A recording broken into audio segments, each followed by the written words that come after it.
Lucas, capítulo 2, de 25 a 38. Havia em Jerusalém um homem, cujo nome era Simeão, e este homem era justo e temente a Deus, esperando a consolação de Israel, e o Espírito Santo estava sobre ele. E fora-lhe revelado pelo Espírito Santo que ele não morreria antes de ter visto o Cristo do Senhor. E pelo Espírito foi ao templo, e quando os pais trouxeram o menino Jesus para com ele procederem segundo o uso da lei, ele então o tomou em seus braços e louvou a Deus e disse: Agora, Senhor, podes despedir em paz o teu servo segundo a tua palavra, pois já os meus olhos viram a tua salvação, a qual tu preparaste perante a face de todos os povos, luz para iluminar as nações e para a glória de teu povo Israel. José e Maria se maravilharam das coisas que dele se diziam. E Simeão os abençoou e disse a Maria, sua mãe: Eis que este é posto para a queda e elevação de muitos em Israel, e para sinal que é contraditado. E uma espada traspassará também a tua própria alma, para que se manifestem os pensamentos de muitos corações. E estava ali a profetisa Ana, filha de Fanuel, da tribo de Asser. Esta era já avançada em idade e tinha vivido com o marido 7 anos desde a sua virgindade, e era viúva de quase 84 anos, e não se afastava do templo, servindo a Deus em jejuns e orações de noite e de dia. E sobrevindo na mesma hora, ela dava graças a Deus e falava dele a todos os que esperavam a revelação em Jerusalém. Tem uma parte aqui que diz que se maravilhavam das coisas que dele se diziam. E há tantos anos trabalhando com crianças, sempre de novo existem coisas que nos surpreendem, isso antes de eu entrar no texto de fato. Eu lembro que quando Vitória era minha aluna de escola dominical, teve uma noite que ela me mandou uma mensagem de como a lição tinha sido importante, de como tinha falado a vida dela e assim por diante. E ontem uma menininha de 4 anos, eu trouxe a eles, revisando um pouquinho o nascimento de Jesus lá na manjedoura, no estábulo e assim por diante.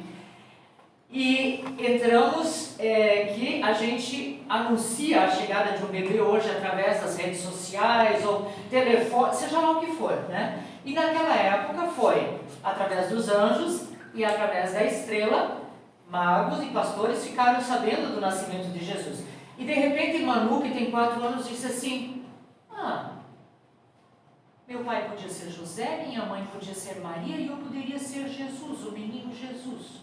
Eu disse, é um bom entendimento, né, da lição em si. Então, você percebe que uma garotinha de 4 anos está atenta e traz para a sua realidade hoje. Puxa, poderia ser quase assim hoje, né?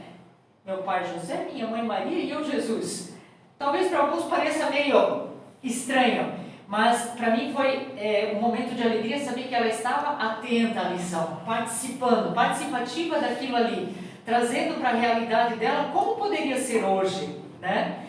Aqui, quando a gente pensa, Lucas é o autor do livro de Lucas, né?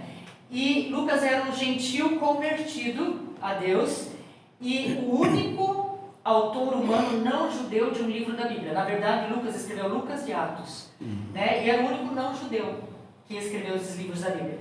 E o Espírito Santo move Lucas a escrever para Teófilo, cujo nome significava aquele que ama a Deus, a fim de suprir uma necessidade da igreja gentia daquela época, né, de um relato completo do cristianismo, que até então não existia.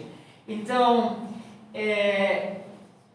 um relato exato de tudo o que Jesus começou a fazer, e ensinando isso até o dia em que ele seria recebido em cima. Atos fala disso, né? Então, o Evangelho de Lucas, ele começa com as narrativas completas da infância de Jesus, um vislumbre da adolescência de Jesus, descreve o ministério de João Batista, apresenta a genealogia humana de Jesus até Adão. Mateus faz isso até Abraão, mas Lucas traz isso até Adão, a árvore genealógica de Jesus. Então Lucas ele tem um amplo registro dos eventos da vida de Jesus, desde a anunciação até a ascensão de Jesus. Então é um dos únicos que é muito completo. E ele emprega um vocabulário rico, um domínio excelente da língua grega. Eu sempre gosto de trazer um pouco sobre o autor, porque eu acho que abre o nosso leque, de como isso foi escrito, de como isso aconteceu, quem era essa pessoa que escreveu. E o Evangelho de Lucas ele tem um alcance assim, universal, no sentido de que Jesus veio salvar judeus e gentios. Não só o judeu, mas o gentio, igualmente. E Lucas ele salienta como Jesus tinha um olhar para os necessitados, para as mulheres, para as crianças, para os marginalizados. Jesus tinha um olhar de amor para com cada um deles, e Lucas consegue descrever isso muito bem. Traz ênfase sobre a oração de Jesus e os ensinos de Jesus a respeito da oração. Quando Jesus ensina como orar através do Pai Nosso e assim por diante. E Jesus aqui recebe em Lucas o título